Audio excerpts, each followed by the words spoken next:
Saya Saya Ayah Bintang Putri Maharani Damayanti dengan Putri dengan 2020-2021. 2020-2021. Saya Ayah Putri Damayanti. Pengertian. Materialisme adalah pandangan filsafat yang mencari dasar segala sesuatu yang termasuk kehidupan manusia di dalam alam kebendaan semata-mata dengan mengesampingkan segala sesuatu yang mengatasi alam indera. Selain itu, materialisme juga merupakan ajaran yang menekankan keunggulan faktor-faktor material atas yang spiritual dalam metafisika, teori nilai, epistemologi, atau penjelasan histori itu. Kemudian lanjut ada sejarah materialisme. Materialisme muncul dalam pemikiran India yang bernama aliran Charvaka yang dikembangkan pada abad 7 sebelum Masehi. Pada abad 5 sebelum Masehi, di antara filsuf Yunani yang bernama Leukipos dan Demoskritos mengembangkan suatu materialisme yang menghasilkan teori atom.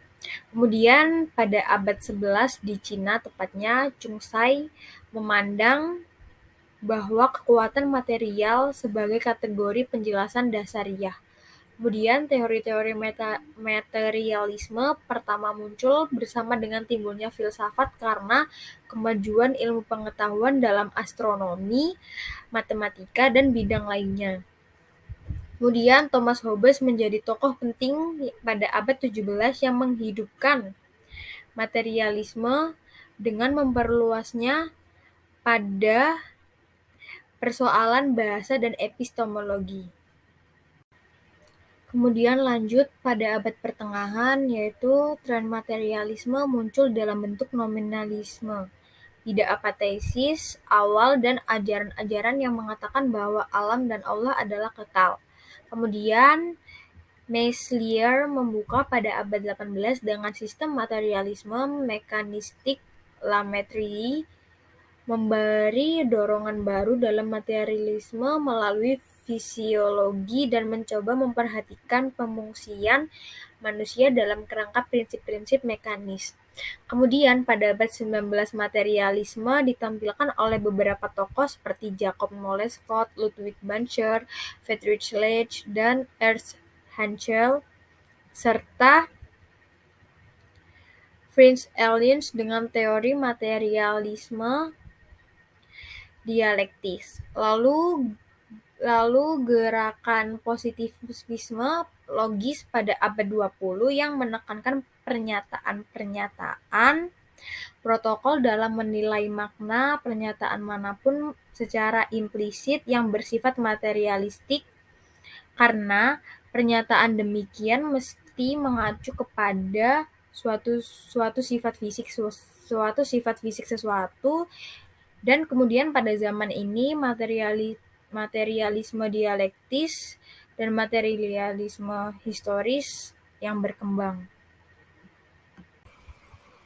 Selanjutnya ada perkembangan materialisme.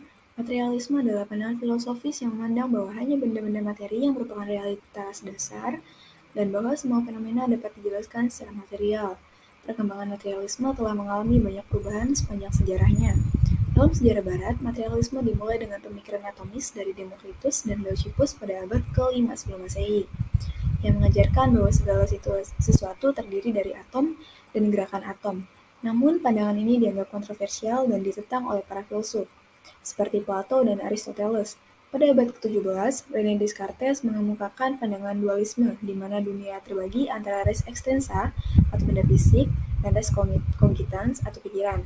Namun, pandangan ini ditentang oleh materialis seperti Julian Offray de la Mettrie yang menyatakan bahwa manusia hanyalah mesin material. Kemudian, pada abad ke-19, Karl Marx dan Friedrich Engels mengembangkan materialisme dialektik, di mana mereka memandang bahwa kelas sosial dan sejarah merupakan faktor-faktor penting dalam menganalisis realitas material. Pandangan ini menginspirasi gerakan sosialis dan komunis di seluruh dunia. Dalam beberapa dekade terakhir, materialisme telah mengalami perkembangan dengan adanya perkembangan ilmu pengetahuan dan teknologi. Misalnya dalam fisika, teori kuantum telah mengungkapkan sifat-sifat materi yang sangat berbeda dari apa yang kita lihat dalam kehidupan sehari-hari. Di bidang biologi, genetika, dan teknologi rekayasa genetika telah mengungkapkan bagaimana bahan-bahan materi dapat mempengaruhi kehidupan. Namun, materialisme juga telah ditentang oleh beberapa filsuf spiritualis yang mengajarkan bahwa ada hal-hal yang tidak dapat dijelaskan secara material, seperti kesadaran dan pengalaman mistik. Pandangan ini mendorong perkembangan pandangan material non-materialis seperti idealisme dan fenomenologi. Selanjutnya ada filsafat materialisme menurut Karl Marx. Menurut Karl Marx, materialisme adalah pandangan filosofis yang mendasarkan segala sesuatu pada materi, yaitu bahan dasar alam semesta yang dapat diamati dan diukur secara objektif. Namun, Marx menempatkan pandangannya pada materialisme dialektis yang berbeda dari pandangan materialisme yang lain. Marx melihat bahwa dalam masyarakat, ekonomi adalah faktor penentu utama dalam hal kekuasaan dan konflik antar kelas sosial. Dalam pandangan Marx, materialisme dialektis berpendapat bahwa sejarah masyarakat adalah perjuangan kelas yang didasarkan pada pertentangan antara kelas-kelas yang memiliki kepentingan yang bertentangan.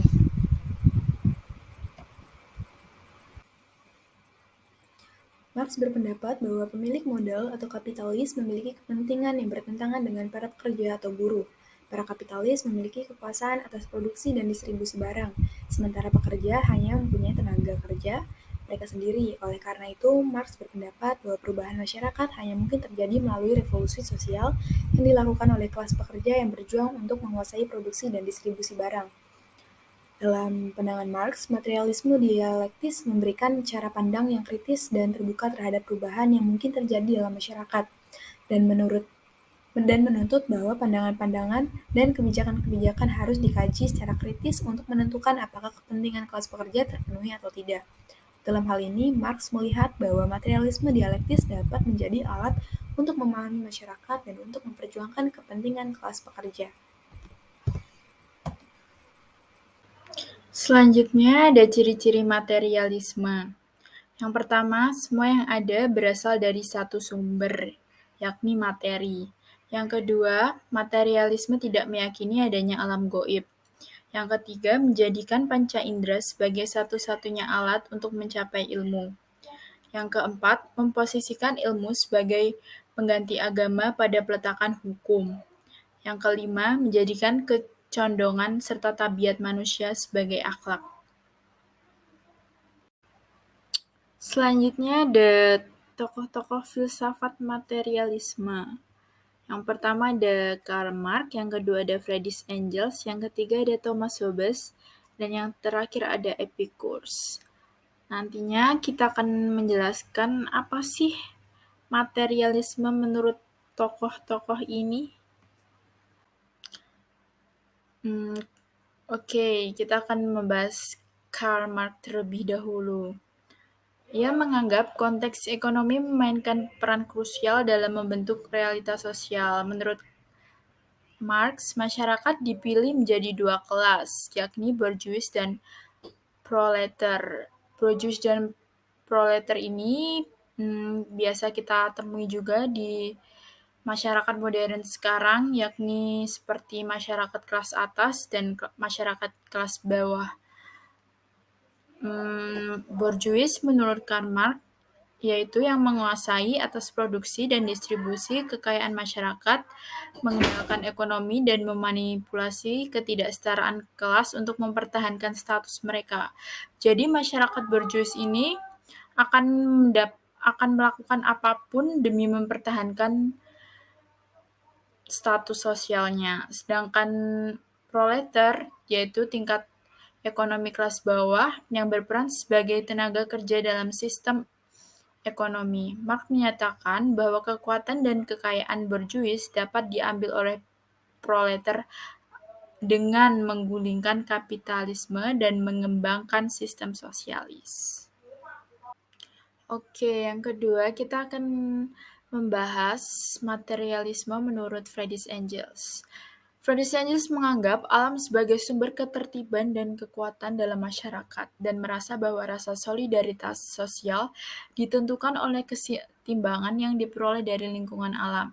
Namun, ia meyakini bahwa perkembangan teknologi dan industri meningkatkan kerusakan lingkungan, memperburuk penggunaan sumber daya alam, dan memperkuat kapitalisme.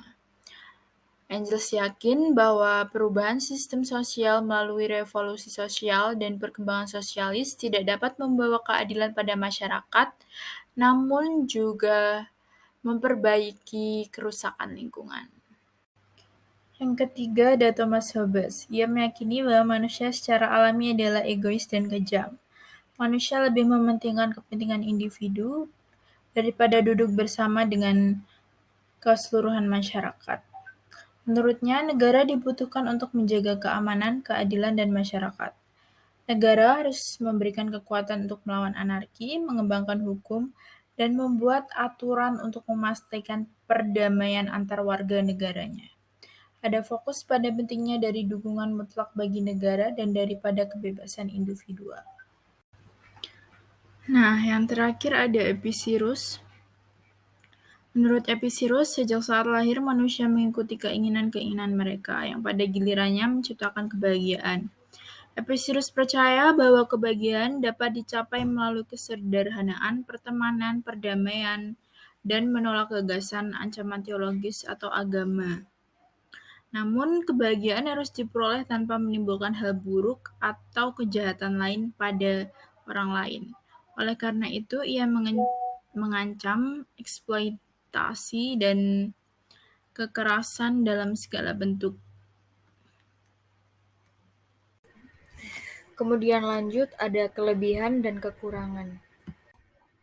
Kelebihan. Yang pertama, materialisme memberikan pemahaman yang lebih nyata dan konkret tentang alam semesta karena hanya mengakui keberadaan hal-hal yang dapat diamati, diukur, dan dibuktikan secara empiris.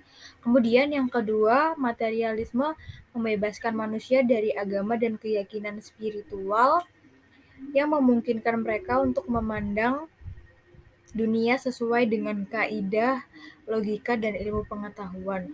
Kemudian yang ketiga, materialisme menumbuhkan keterampilan kritis, analitis, dan problem solving yang diperlukan untuk memahami dunia secara rasional dan objektif.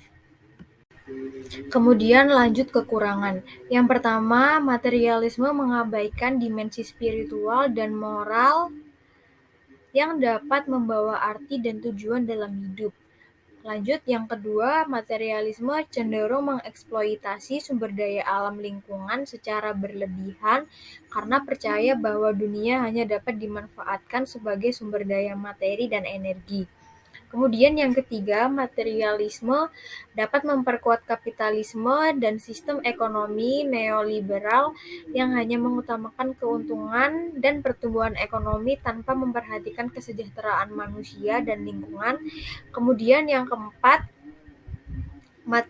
materialisme mematikan rasa kepekaan dan empati terhadap kemanusiaan dan lingkungan karena memandang manusia dan alam hanya sebagai objek atau sumber daya yang dapat dimanipulasi dan dimanfaatkan.